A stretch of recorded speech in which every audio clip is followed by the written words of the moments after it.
Welcome to the ADHD Families podcast. I'm your host, Sharon Collin, and I am so happy that you are here.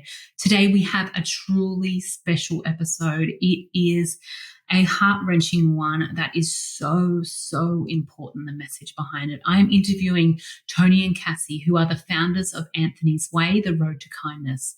Now, this is a non-for-profit created in memory of their son, Anthony. Like many kids today, Anthony had ADHD, and tragically, shortly after his 18th birthday, they lost him to one impulsive act. It is now their life's mission to honour Anthony's legacy by helping children with ADHD thrive and by raising kindness to a whole new level in schools, youth groups and communities.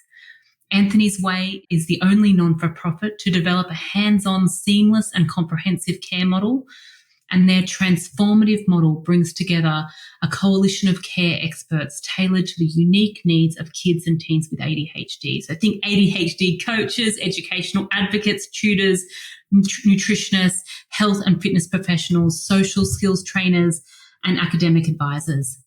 Now, their goal is to raise the necessary funds to reach as many kids as possible because in their growing years, we just know that they are so critical. And every child deserves a chance to thrive. You're going to hear me being quite emotional in this episode. It is real, it is raw, and it is full of love. And I want you to know that there is a trigger warning for this episode. I really want you to take the time to hear what these two incredible humans have to say and the impact that they are having for other families and kids with ADHD. I can't wait to share their incredible message with you. Welcome to the ADHD Families podcast. I'm your host, Sharon Collin, an award-winning credentialed ADHD coach and consultant and mama and wife to a very ADHD family. I am seriously obsessed with making life easier for people with ADHD and those that support them. My business, The Functional Family, provides life-changing support and strategies for ADHD. I particularly love anything that saves time, decreases conflict, and creates space for fun. Do you want a life with your beautiful family that is more functional, fun, and full of joy? Let's explore together the wonderful and sometimes wacky world of family life with ADHD in the mix.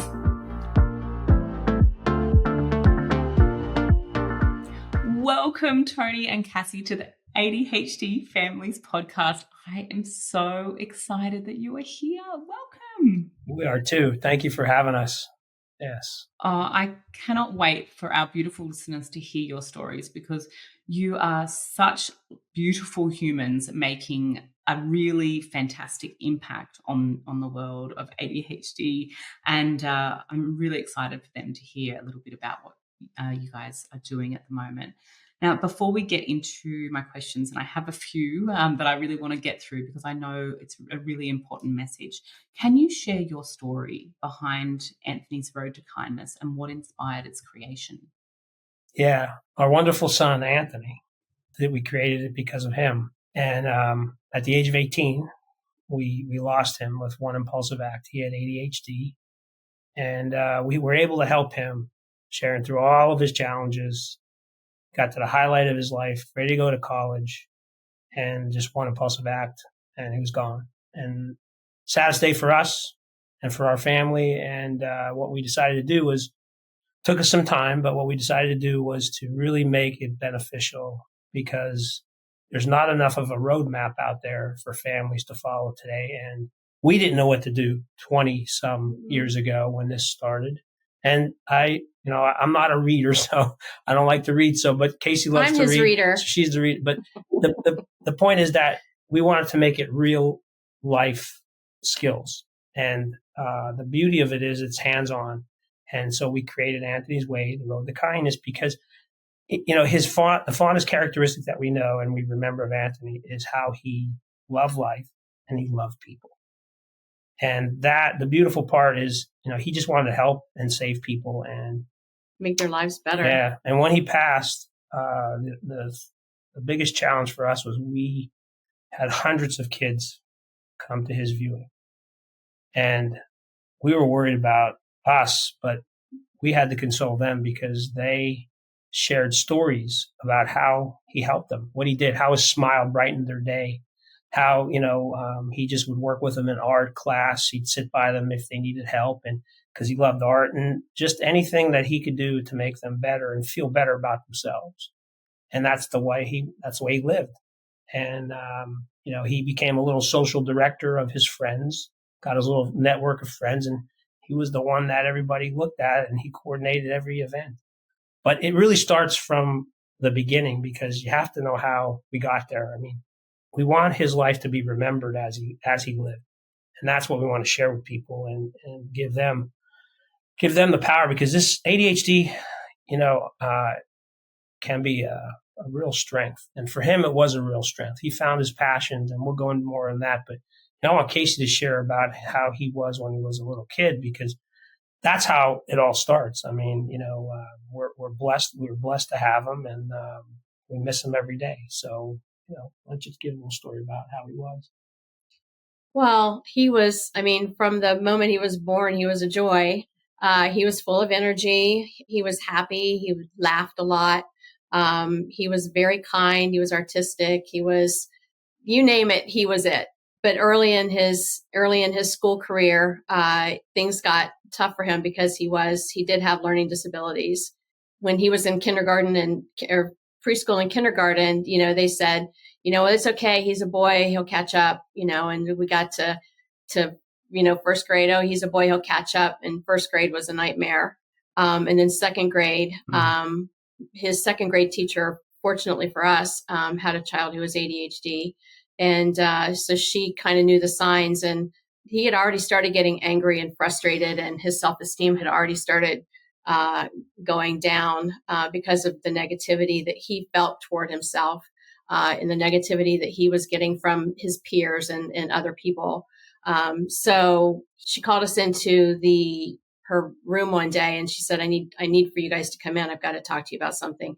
So she handed us a piece of paper, and she said, Anthony was working on this, and I saw him crumple it up and throw it away. And so I went and got it, and I think you need to see this. So he had drawn a big frowny face on the back of his paper, and he drew a huge X through it. And at the bottom, he said, I hate me. And that's when we knew that we needed he wasn't going to grow out of this. This is something that we needed to get our attention to right now. So, yeah. So we did. We got him the help he needed, and we were blessed because, I worked. I was able to change jobs. As soon as we found out about this, we had three other daughters, and Casey was running them all over the place to make sure they got to where they needed to be. And then they were in a private school, so it was a bit of a challenge. And so we said, yeah, maybe I should change jobs, be home more instead of traveling 100% of the time. So yeah, and then that's where we got him. We got him a psychiatrist that he needed. He needed help that way. And we also got him tutors. Casey was his advocate for school, and I was his fun parent. So I take him. We got him into martial arts, and Sharon, that was the best thing that we ever did for him, because the power in martial arts. And by 8 years old, he started. But by 12 years old, he was a black belt in martial arts.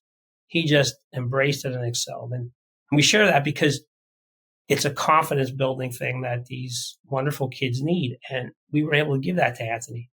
But the publics, we took him out of private school and put him in the public, and he got special classes, and he was able to get his reading and comprehension and math and all the things that he was struggling with, because he learned differently, like most kids do. They all learn differently. So, but all that came together for him. He, once he started, getting to that 12, 13, 14 years of age, he started advocating for himself. His voice came out, and it was a positive voice, and it was good. And, the sad part was he was being bullied all along throughout that whole process. And, he'd come over to us and say, Dad, Mom and Dad, what do I do? I said, you know what to do. You walk away, try to walk away. But one day he couldn't walk away when 3 kids attacked him in school. And he fought back. And he wouldn't have fought back, but he had no other choice. So at that point, he took a stand, and he decided to help all the other kids that were being bullied. And so that's why we called it Anthony's Way, the Road to Kindness, because of all the kind things he did for all the kids in the school and anybody he met. And the thing that, in case you didn't say, that I'll say is that he was our hugger in the family, man. We miss his hugs terribly. He was a puppy. So that was, that's a little bit more than probably wanted, but at the end of the day, it was a wonderful, we enjoyed him so much, and we miss his smile and we miss his joy. He was funny too. Yeah. And you've just described, like I always say that all my favorite people in the world have ADHD, right? And you've just described so many of the characteristics. There's a reason why I have a functional family and all my family members have ADHD. Like I adore the ADHD brain, and it's really interesting. The three of Anthony's traits that you mentioned there are ones that consistently come up when we values test people with ADHD. So I values test every as like values and strengths test every client that I work with, and the ones that consistently come up in at least the top 5 or 7 are love of learning. That usually comes up quite high, so learning new skills. But the ones that you talked about there were sense of fairness and justice. So they really like things to be fair. And when he saw that other people, he turned his attention to helping others, and kindness. Yeah. It comes up all the time. And that's why they are my favorite humans. And they also are really good at forgiving when they are. Oh, they are. They are. Yeah. They are. That's one of the things people don't talk about. Casey likes to say that, Anthony, his impulsiveness was, it was a roller coaster ride, quite frankly, with his impulsiveness. As you well know. Yeah. So, but he, we didn't have to say much because he had already beat himself up. And all we did was give him a hug and say, look, let's try again. Let's do something different. And, his mom was his comfort zone, and I would get a little bit mad at him, but I toned that down after, he just the way he held himself up. He already knew that he did something wrong, so we couldn't do anything. It was not much more to do. But you would have enjoyed him. You really would have. He was special. And Dr. Hallowell likes to say it this way, and he had a Ferrari brain. And a Ferrari brain with bicycle brakes. Yep. He didn't know when to stop, and he just, and that's what we lost him. He didn't know when to stop. He didn't know when to take that pause, and that's why people like you teach these wonderful kids how to pause. And if he would just taken a second, he would still be here with us. But he didn't, and that's a sad part. This is so important for people to hear because there's a reason, like with me being in the parenting space, and people are like, oh, you should, you've got to discipline and you've got to do all this sort of stuff like that. These kids are already getting natural consequences everywhere. Yeah. Like I'm not a big fan of the word discipline. I am a fan of natural consequences because I think that's how people learn. But like when we go and load up shame and we load up, more drama on top of things, it just builds with, there's a whole reason behind the parenting approach that we take, because we know that our beautiful kids are sensitive, and if no one wakes up in the morning and goes, I'm going to stuff everything up today. Like, let's go.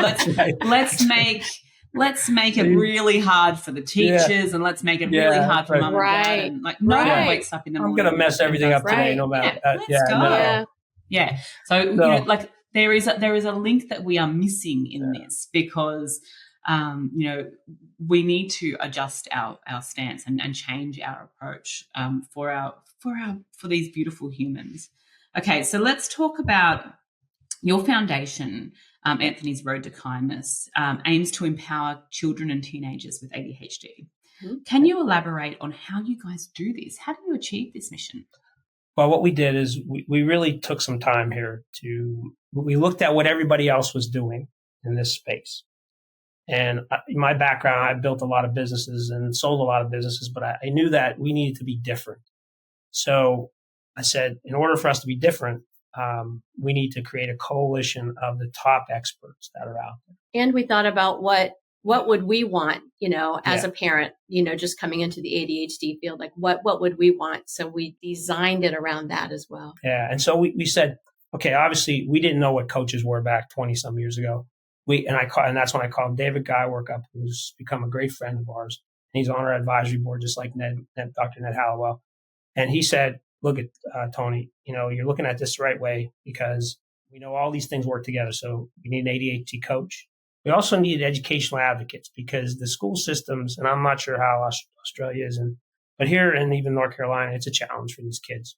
They have 504s or what we call IEPs and special things that they could do. But at the end of the day, who knows if they're executing on that the right way at school level. So we brought in educational advocates or special ed teachers that will work with the school and the parents and the child to make sure they're getting what they need from school. That's one piece. But then the next piece is, okay, what happens after school? Well, tutors are so important. And Anthony had a wonderful tutor who became like a grandmother to him.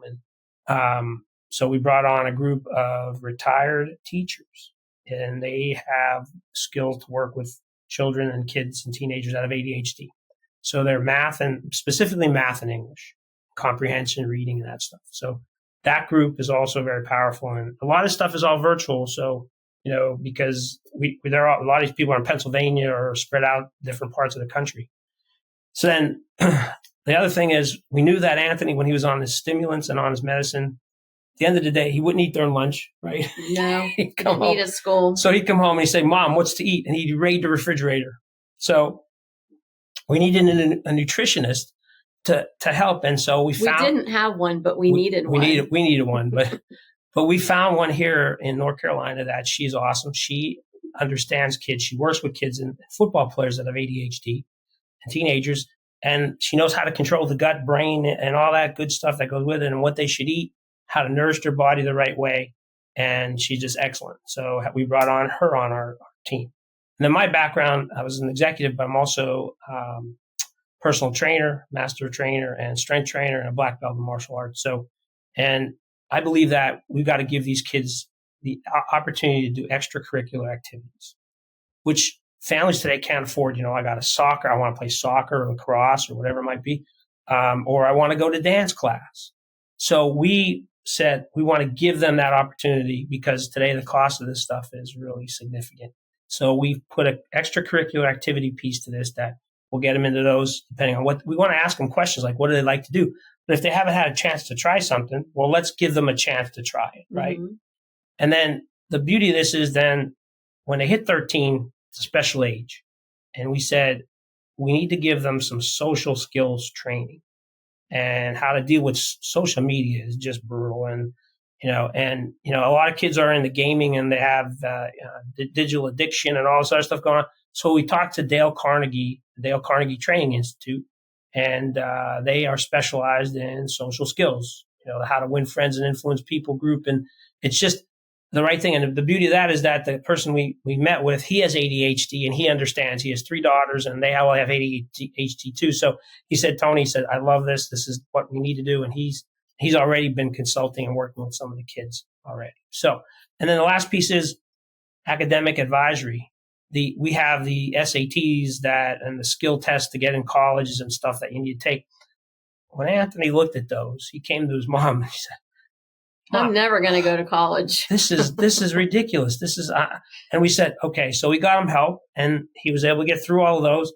And then this academic advisory got him help placed in six universities. Well, what they do is they identify schools that will be good for the student. They try to match the schools to the student so that they will have success where they go. And he was accepted at 6 universities and had scholarships at 3 of them. Yeah. So powerful stuff. I mean, he was so excited. He was excited. So, and he got into Northwood University. He was going to study his passion of cars and motorcycles, and he just loved automotive areas and stuff. And so package all that together. That's what we offer. It's a team. It's a team, one seamless team. That everybody, these are caregivers. They love to work with kids and children and teenagers to help them. And that's what we look for. We were very specific in who we picked to be on our team. And so right now we're raising money, obviously, to be able to, because the families can't afford the care to do this. So, and we believe that we want to give them the opportunity. If they don't need all the services, then great. But many of them will need the services, and we want to give them that opportunity. So we're raising funds right now to do that. Does that make sense? Did I answer your question? Pretty long. Okay. And, I remember I had a pretty good understanding of ADHD when I went in for my first son's diagnosis, because we have ADHD in our family already, and I'd been a nanny to a little boy with ADHD. And I can remember, waiting. The wait times in Australia are crazy. So I'd waited like a year to get in, and I got in there, and I was so excited. I knew the diagnosis was coming. Like, he's like a carbon copy of my husband, and my husband already has the diagnosis. And I remember walking out with a photocopied pamphlet from this appointment, and just going like, what was I like? Where's the support? Like, what do I do? Like, right. How do I support this kid? Like, I knew I had to do a shift, but I wasn't confident in what shift was the right way. And so then I became really confused with my parenting and like how to support him. And I was like I was like strict, and then I was gentle, and then I was everywhere. Yeah. And it became, lining up all the services. I wasn't sure what services did what. And so, really, I love your mission of helping people navigate that and offering it to people that can't afford it as well, because we know that these things are expensive in Australia. We get no funding for nothing for ADHD. So we've got people that are missing out on early intervention or even missing out on a diagnosis, because they can't afford it. So your organization links them with that, which is amazing. Yeah, it does. And we want it to be, a smooth path. So we do so right now, while we're raising funds, we have a referral program, and we've already helped 20 plus families out, and specifically got them the help they needed. Like if they needed a coach or if they needed tutoring, we got them the help they needed, and they could cover the cost. So that's beautiful. That's a beautiful part of what we do, because, they can take care of it. But that's about the 5, maybe 10% of the group that can do that kind of stuff. And we were blessed we could. Right. We got Anthony all the help he needed and got him to try a lot of things. And we just want to give kids that path that we want them to find what they love to do and their passions. And if we could do that, then we've accomplished something from from missing Anthony. That's what we want to do. So that makes sense. Sure does. So could you mind sharing a story of perhaps, you don't have to if you don't want to, but if you've got a family or a story of a child that your organization has positively impacted? Oh, yeah. Yeah. So actually, we helped a family from Canada. And the cool part about this is David got involved to help out too. We started chatting, and she said, my son has been diagnosed with bipolar. And he's going through some manic, really rough times. And he's been now diagnosed, and, they want to help him with the bipolar. But at the end of his evaluation, it was, okay, he also has ADHD. So I immediately called David up, and he joined me on a call, and he said, have they done anything to help the ADHD? Well, it was never diagnosed. So, and he said, if we cure the manic issues and stuff that he's having now, then we got to treat the ADHD. And the power in that was so powerful that everybody stepped back. And so, and then the boy wasn't happy with the psychiatrist that he had. So we suggested a change. The mom said, yep, we'll make a change. And she got a new psychiatrist for him. And we're seeing light years. We're seeing so much good come out of that. He's happy with who he's working with. He's on a different kind of medication. And they're going to look at how ADHD has impacted him and what they need to do to help him there. So David views it as a success, because if he would have gotten diagnosed with the ADHD early on in life, the bipolar might have been addressed earlier on or not even come out. So anyway, just a story about that's one family, but then we have other families where, the challenge the other thing that we have is there's lots of young girls don't get diagnosed early on. And that's a challenge, okay? And so we had a family that called us up, and their daughter, they thought their daughter had ADHD. So we said, well, you need to go get them diagnosed and just make sure. And they were both in school, and they said they were both educators, and they had seen that before. And so they got the diagnosis done, and yes, she was diagnosed with ADHD. And then they came to us, well, how could you help? I said, well, the first thing I would do is recommend the coach to you. Let's start with the quarterback. The quarterback is the coach. And so therefore they got the ADHD life coach. and they're so happy with her. And the progression now is okay because they can help her with the school stuff because they're former teachers. They left the teaching environment because here in North Carolina is a bit of a challenge. But their daughter's progressing and doing wonderfully. So the beauty of it is these families could take care of the care, and we were here just to guide them. And if we can continue to do that, I'd be happy with that. But we want to really be hands-on, and we want to be able to bring the professionals and the caretakers that we've identified to work with these kids. Because we believe when you put it all together and you add on top, you have a coach supported by educational advocates, supported by tutors, a nutrition. When you support the coach, guess what? The value proposition just goes up, and the child or teenager should have exponential improvements, right? That's the theory. And then we want to prove that out. So that's why we're going to do a pilot coming up here in August, September with 20 teenagers from 13 to 17 to prove that out, and then, get it research documented and take it to the next level, scale up our nonprofit that way. So hopefully we answered your question, but we love helping out. Cassi comes with me we go together. We go to talk. We value people, and we want to make it a family. We will always be the ones to talk to the family, and that's how we get some comfort from that too.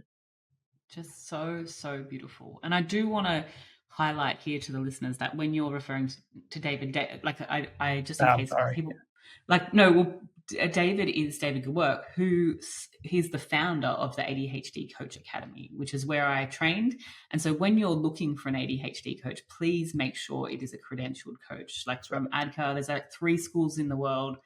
Make sure that they are credentialed with the International Coaching Federation. Like we want people that have the right training, supporting kids. Absolutely.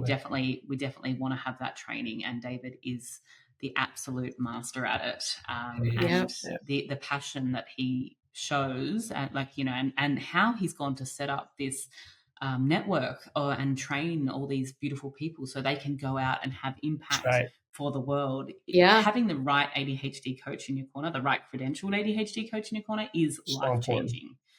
So I'm so happy to hear that is a part of your journey. Yeah. So tell me about future plans. So what is your vision, say 10 years down the track for Anthony's Road to Kindness? 10 years out, we hope that we've helped hundreds, if not thousands of kids. All right. We've been very blessed that I've been a grant writer too. So we've been blessed with a number of grants in the past year that have been very beneficial. The idea would be, though, is to partner and team and get some really solid sponsors out there to help us. And that's what we're working on. I mean, you need people that see the same vision that you have, and we found some of them, but I think there's a lot more out there. The other part of this is that we love to be in the school system and bringing these kindness workshops to the schools across the world. Mm-hmm. I mean, when you think about it, the kindness piece of this is a big part of what needs to happen in the schools.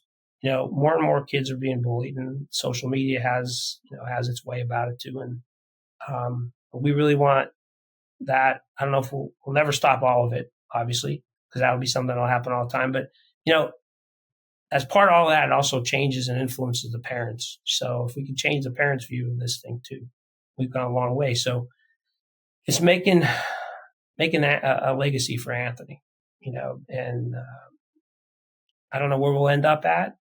We want to help here locally in North Carolina starting out, but then take it across the country, and anywhere that needs our care, we'll be able to do it. So that's a long view. But he doesn't think small ever. I don't. I think big. Same. So on my vision board for the functional family, it's like change the world, and I was like, at one point I was like, is that too big? But no, I am with you. No. Let's go for it. And also, what do we have? We don't have anything to lose. What we're doing now, as a world, doesn't work. So we need to change the world. Yeah. The one thing we didn't say is that, there's no burden right now on the charity. We are covering personally all the expenses for every expense for running these events and doing that's where we covered the setup. We covered all the expenses because we want every dollar raised to go directly to helping the child, teenager, and family. That's our vision too. So, we feel blessed that we could do that. And not burden the charity. Like some charities have trouble getting off the ground. We've achieved a lot in 15 months versus what other charities might not have. So we feel pretty blessed that we can do that. Plus, I don't think you mentioned that the cost. We figured out the cost per child that's right. In our program is anywhere from $15,000 to $20,000 a year, and that is for multiple years. So we have a little bit of money that we need to raise if we're going to help hundreds and thousands of kids. Yeah, and you're talking US dollars too. We're talking US dollars. I mean, I calculated it for my first son. In the first year after his diagnosis, we spent 30,000 Australian dollars. Yeah, absolutely. Yeah. Now, a lot of families, we scraped it together, right? But a lot of families can't, and so this is the part where we're falling over. Yeah, that's what we want to get the kids that are, kind of falling through the cracks, that might not be able to get the help that otherwise, that they need. They wouldn't have the resources to do it. So in a perfect environment, which we don't have, right? We give everybody opportunity to find what they love to do. Okay. And that's what the driver has to be finding their passion. And we want to be the vehicle to ask them, hey, what do you like to do? We asked Anthony what he liked to do. And he liked to do everything. He did. He liked to do a lot. He liked to do a lot of things. One thing a story I want to share with you, because I think this is for me, this is really touching because this is about his mom. And his mom was his buddy. He would go to his mom and Sharon, they would sing together in the car because they had a half an hour ride back and forth to school, and when she would take them, and so they would sing together, and it was the best thing. You'd sit and listen to him, and great voice, put the two of them together, harmonica at the same time. It was really, really beautiful. So when Casey turned 50, my wonderful son Anthony comes to me, Dad, can I sing a song for Mom? I said, yeah. Well, what? And so I said, let me take you to the studio. He said, Dad, I don't want to go to the studio. He said, well, I can't do it here. I got to take you somewhere. So I found the guy that I knew, and he has a nice studio, and Anthony sang the Bruno Mars song, Just the Way You Are, for his mom. And we still have it. And Sharon, we played that at the 50th, and everybody just loved it. Our sons touched a lot of people that day. But a lot of what we're doing too is we just want these kids to know how awesome they are. Yeah. And they're fantastic just the way they are. Yeah.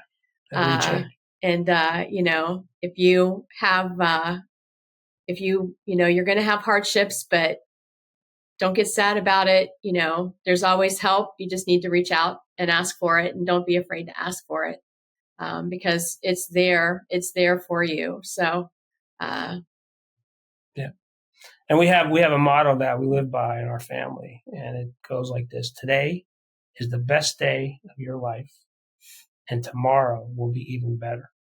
And every morning when the kids were running down the stairs going to school, and Anthony too, because he tried to be on time most of the time, but he might have been late a few times, and he would yell that up to me as he was leaving. And that is our motto, and that has to be. We want everybody to put that on their board, on their vision board, and say, today is the best day of your life, and tomorrow will be even better. Every day will get better. And that's what we want to bring. Yep. Beautiful. So if you were to leave our beautiful listeners and who are parents raising kids with ADHD with any advice, what would that advice be? Oh, I think number one is it takes both parents to be committed to helping. So we've run into a couple where the mother was taking care of the child and trying to deal with all this stuff, and Dad would say, well, and we had a situation where Dad said, I think my son's okay. Everything else is okay. We don't need to do anything, right? Well, no. All right. Mother and father need to be connected, and if we can encourage that more, we would, because the only thing we weren't connected on, maybe tell her about the medicine. Well, so we when we took Anthony to the pediatrician, and Tony had already done some research and stuff and decided that Anthony was not going to go on medication. That was it. He just wasn't going to do it. And I said, that's fine, but let's go hear what the pediatrician has to say. So we went in, and thank God we had this lovely gentleman, Dr. Darwish, who, he was old school, and he'd been around forever and he knew a lot. And so he was talking to us, and Tony said, yeah, well, we're not going to put him on medication right away. And he said, that's fine. You don't have to. Nobody's going to make you put him on medication. But I just want you to understand that when he gets to be 10, 11, 12, he's going to start self-medicating to make up for some of these deficiencies. And then you're really going to have problems. So, just keep that in the back of your mind when you're adamant that you're not going to put him on medication. No, and the medication is the first course, obviously, and Anthony went through a couple, and he found one that was good for him. But when he competed and stuff, we took him off his medicine. It was the best thing that I won't say he felt different, but he did feel a little different, but it did help him to focus tremendously in school. But when he came off of it, boy, he was at odds and with himself. He just couldn't sit still. Well, and his sisters. His sisters crazy. So we got over the hump there. We did help him out. We did get him on the medicine, but that was the only thing we weren't. Everything else we were connected on, and I think that takes two. The other thing is, give them some room. Give your child some room to grow. Let them come out of. Some kids are naturally introverted, and you want them, and if that's okay. There's nothing wrong with the children that have ADHD, and we just want people to know that their child is perfect the way they are. They just think differently, and their brain works a little differently, and we have to help them understand how super they are. Yeah. Really could be their superpower. And so wonderful documentary out there that we want to share too is The Disruptors. It's a documentary about a family five families that have ADHD in their family. And it's, for on Netflix or any of these stations, I'm Apple not sure TV, where it is right now. But anyway, we watched it and we just loved it. We want to share it because it gives you some perspective on how ADHD could be a superpower for your child. And I wish Anthony had watched it. Yeah, really cool. So it's just the ability to let kids try different things, and they will find what they like to do, and they're special just as they are. Our children are special. There's nothing more special than having a little child.